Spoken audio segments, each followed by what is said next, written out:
Yo, welcome. It is once again Thursday. This is Jeremy Speaks on Everything, episode 11. I would like to thank all my listeners. I would like to thank everyone who has contributed to my ongoing motivation to keep this channel going. I come here every day now and do a show a day, and it's only because I know people are listening to what I'm saying. So to those people, I want to say thank you. To any new listeners, I want to say welcome. Nice to have you. I'm glad you took time out of your day to listen to what I had to say. As I always state at the beginning of these shows, males of African origin that look like me, same hue, same color, kind of got the same kink to the hair, let's start speaking to each other. We better start speaking to each other because we're the only ones who can defend ourselves, come up with a way to save ourselves because nobody else is looking out for us. So we need to do it. And it starts by speaking to each other. Like, share, subscribe, comment, criticize. I'm on all social media, Facebook, Instagram, not Snapchat. I'm too old for that. I am on Twitter. I'm on a couple of other places.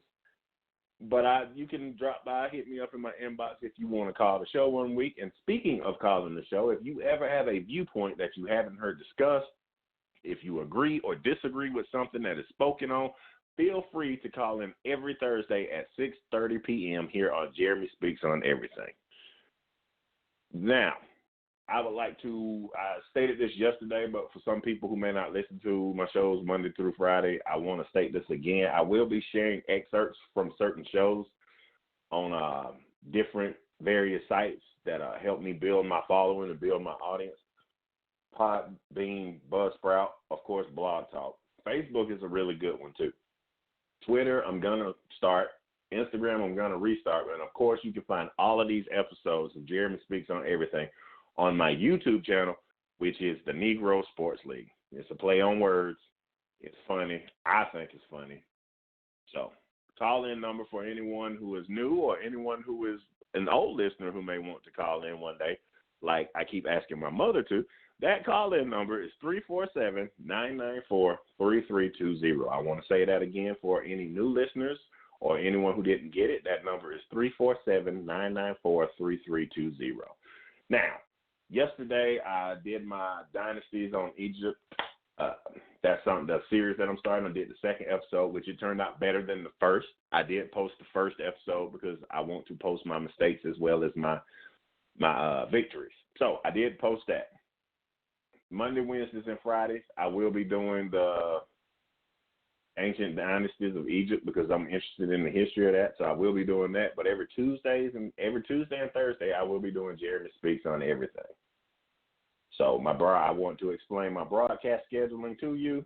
And I have a caller today. It's last Thursday's caller. And we had a discussion about the criminal justice system. Now, today we're going to talk a little bit more about something in the same vein, but it's more focused towards the police side of things. I think he wants to discuss a couple of things. My caller last week, who I told everyone was getting married in September, was my brother, Barry Strong. I would like to thank him for taking time out of his birthday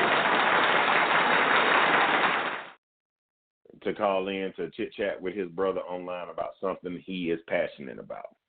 Now, I will be posting a video to my channel immediately following this episode, and I would like to really just harp on the fact that I'm so grateful that people are listening.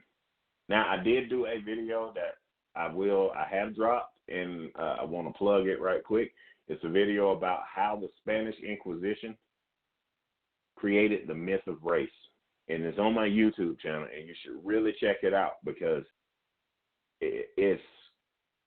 it's powerful to know that where these thoughts and where these words and where these ideas have always surfaced from, but it's even crazier when you go and find out that at one point in time, none of this, things like this didn't exist. So I would ask any listener who cares about such things to go and check that out on my YouTube channel. Also, I meant to do it last week, but I'm going to do it this week. I have a Teespring store. I've been saying it all week. I have a Teespring store where I am selling a T-shirt that says I spoke on it. And me saying that all men of African origins should speak to each other goes hand in hand with that. See, at Teespring, once you've done the I Spoken challenge, and I've mentioned this before, which is to speak to 5 people that look like you throughout the course of a day, tag them on social media or whatever, you go buy this shirt. And once you purchase this shirt, you post a picture of it, and people will know, hey, he took the I Spoke challenge. That's just a challenge right now for males of African origin. I think that's where it starts. So that's the I Spoke challenge. You can purchase that shirt at Teespring, and I'm going to continue to plug it as I do the challenge immediately following this radio show. Because, like I said, I meant to do it last week, but I kind of got caught up in what I was doing. But that's at teespring.com/Jeremy Speaks. I want to thank anyone who dares to take me up on this challenge. That will be wonderful. I think us speaking to each other and challenging each other and informing each other and taking care of each other is what's best for the continuation of us as people. And, you may agree or may disagree, but I think it's important to me to do that. What I should do right now, right before my caller chimes in, is to give you an idea that I had. Now, I've researched the subject of Black Wall Street in Tulsa, Oklahoma, where they burned the town to the ground. And I was thinking to myself, maybe it could happen again. Why is it not possible for us to do something similar again? It just has me thinking, if we did it once, could we do it again? Nobody expects us to be able to do stuff like that. Nobody expects us to basically survive in our own community. Everyone wants to come in and take stuff. That's just something to think about.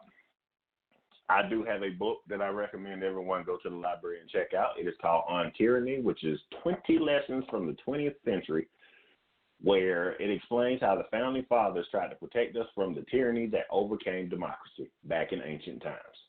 Today, our political order faces new threats, not unlike the 20th century. We are no wiser from the Europeans who saw democracy yield to fascism, Nazism, or communism. Our one advantage is that we might learn from their experience, and that is an excerpt from the book called On Tyranny. And I think that Jane Elliott had a video where she recommended that somebody should, go check this book out. And it's a good read so far. It's not a very long book, and I'm pretty sure you could probably download it at audible.com. But I recommend that book to anyone just, as a good read, to inform yourself. Information is power, and the more you know, the less people can take from you. So, once again, I want to give out that call-in number for anyone new that's listening. That is 347-994-3320. And I would like to delve off into a little bit of, I don't want to call it Black history. I'll call it history. But I found a new subject, the Moors, where I read that during the 10th century, they had one of the most important cities in the world. They had street lighting, 50 hospitals with running water, 300 public baths, 500 mosques, and 70 libraries. And that's what got me thinking about the Black Wall Street thing. I feel like that at some point in time in history, men who had darker hued skin overcame their circumstances. These people, the Moors, they went through the Spanish Inquisition where they were, that once again, you have to go and check out that particular episode where I talk about what happened during the Spanish Inquisition and where the idea and the myth of race was created from. Because 70 libraries, 300 public baths, and 50 hospitals with running water, that is incredible. They had extensive knowledge of irrigation and the cultivation of crops. So I guess irrigation came in handy when using plumbing, I didn't go to school for agriculture or anything like that. So I don't really know, but I would like to know. And considering I am on a journey, these people were Muslim inhabitants for 700 years in Italy, Malta, the Iberian Peninsula, and North Africa.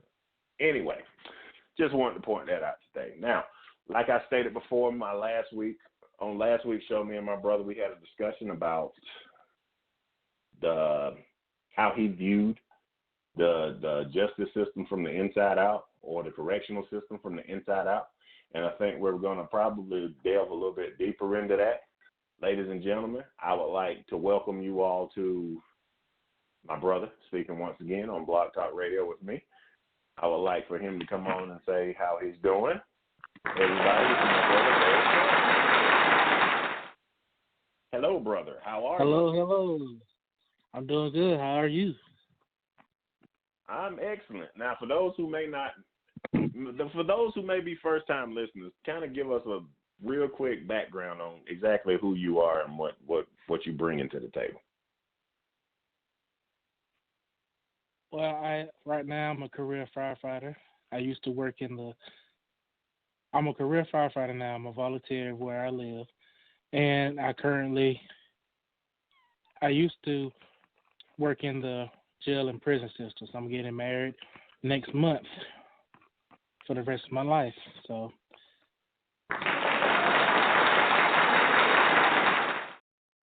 They only give you so many sound effects on here. That's the one I got. So, we spoke a little bit earlier, and you mentioned something that you wanted to speak about. So, would you mind telling our listeners what exactly it is you wanted to speak about?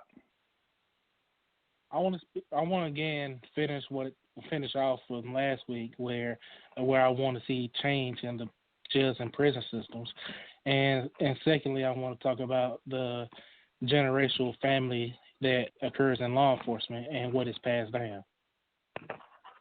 All right. Well, we'll start with the prison reform, or the justices. I guess you call it jail and prison reform, and then we'll go into the generational. I guess you want to call it generational power that families hold when they become police officers.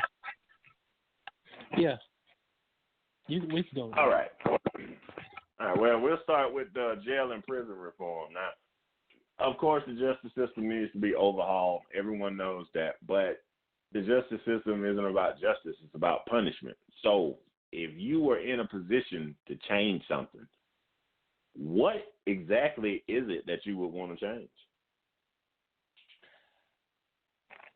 If I was empowered to change the way the system is, it's like what you said about law enforcement. It's the same with the jail system. You gotta cut down the roots. You got to get down to the roots to see what the problem is, and then cut the roots off to start over. Right. So, if the roots are bad, that means the branches are bad. So, right. But what I wanted to see if I was in charge and empowered to change things in the prison jail cells, I would be more informed to rehabilitating the people that come to jail, see why they come to jail, and what's the reason why they do what they do. That way I'd be more in tune to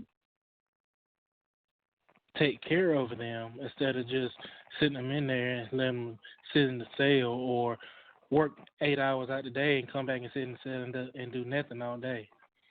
So I would change the way that system is towards the people that's in prison and jail.